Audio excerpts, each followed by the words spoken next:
This channel does not promote any violent, harmful, or illegal activities. All content provided by this channel is meant for an educational purpose only. Suvendu অধিকারীকেই রাজ্য বিজেপির সভাপতি পদে দেখতে চান তথাগত রায়।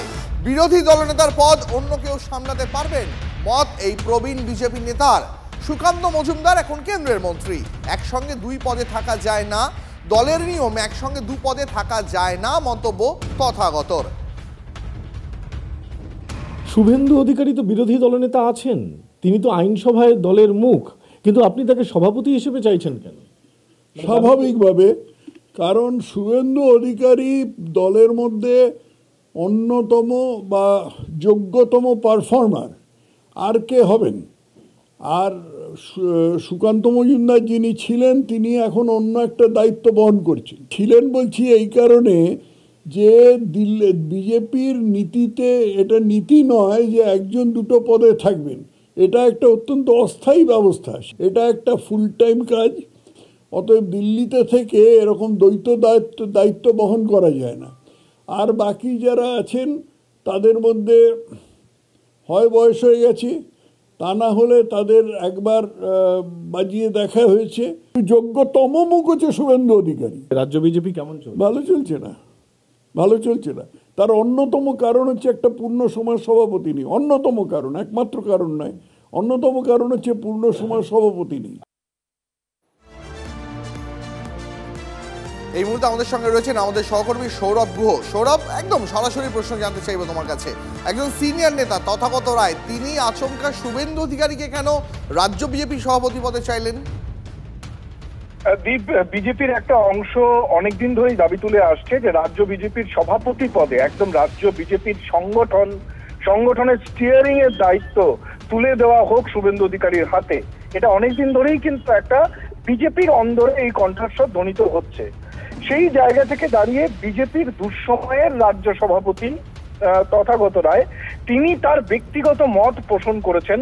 নিঃসন্দেহে এটা ব্যক্তিগত মত নাকি দলেরই একাংশের মতকে তিনি বাইরে থেকে প্রতিধ্বনিত করছেন, সেটা আগামী দিনে বোঝা যাবে। তবে এই মুহূর্তে তিনি যে দুটো কথা বলেছেন, এক, রাজ্য বিজেপি ভালো পারফর্ম করছে না, তার মূল কারণ সুকান্ত মজুমদার কেন্দ্রীয় মন্ত্রী হওয়ায় ফুল টাইম সভাপতি হিসেবে কাজ করতে পারছেন না।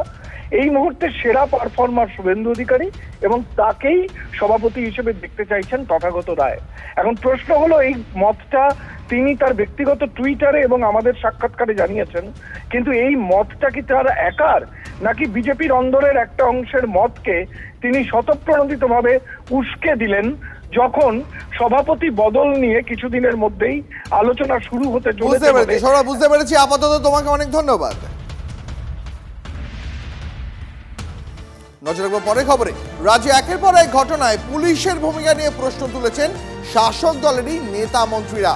আর এবার খোদ পুলিশ মন্ত্রীর নিশানায় পুলিশেরই একটা অংশ।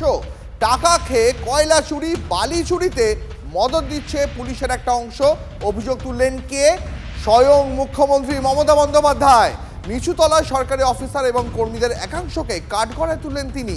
তারা সরকারকে ভালোবাসে না, এটা বরদাস্ত করা যাবে না, কড়া বার্তা মুখ্যমন্ত্রীর।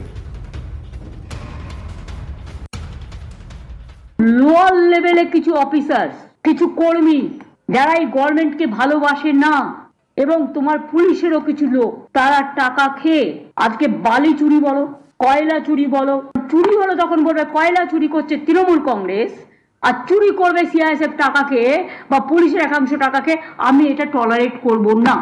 যদি কোনো রাজনৈতিক দলের লোক খায়, তার কলার চেপে ধরো, আইনত জেলে পাঠাও, এখানে কোনো এক্সকিউজ আমি চাই না। পুলিশের একাংশকে তো মুখ্যমন্ত্রীর পাল্টা খোঁচা রাজ্যের বিরোধী দলনেতা। তার মন্তব্য, এটা নিছকই ড্যামেজ কন্ট্রোলের চেষ্টা মমতা বন্দ্যোপাধ্যায়ের। উনি যদি সত্যি স্বচ্ছতার সঙ্গে ইতি টানতে চান, তাহলে কিছু পুলিশ যে টাকা তুলে দিয়েছে তার তথ্য সামনে আনুন। কটাক্ষ শুভেন্দুর। উনি যেটা করছেন এটা ড্যামেজ রিপেয়ারিং এর চেষ্টা, কিন্তু এতে স্ববিরোধিতা আছে।